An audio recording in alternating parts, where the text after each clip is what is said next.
வணக்கம். இன்றைக்கி நம்ம என்ன பார்க்க போகிறோன்னா hot and sweet homemade sauce without chilli and tomato.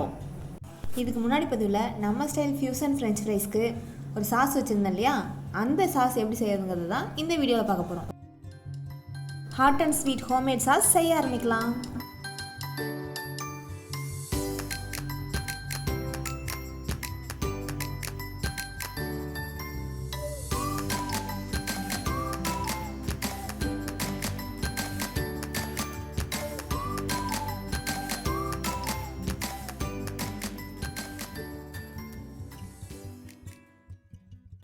Beetroot, carrot, beans இதெல்லாம் வேக வச்சு எடுத்துக்கிட்டு இதில் காரத்துக்கு தேவையான அளவுக்கு மிளகு சேர்த்துக்கலாம்.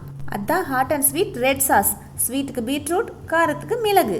நான் இதில் மிளகு கொஞ்சம் கம்மியாக போட்டிருக்கேன். ஆனால் காரம் கொஞ்சம் நல்லா வேணுங்கிறவங்க இன்னும் கொஞ்சம் மிளகு சேர்த்து போட்டுக்கோங்க.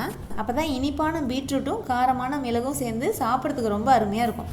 இது அரைக்கும் போது கொஞ்சமாக தண்ணி தேவைப்பட்டுச்சுன்னா அந்த கேரட், பீட்ரூட், பீன்ஸ்லாம் போட்டு வேக வச்சோம் இல்லையா, அந்த தண்ணியை ஊற்றிக்கோங்க. அப்போ தான் கலர் நல்லா சூப்பராக வரும்.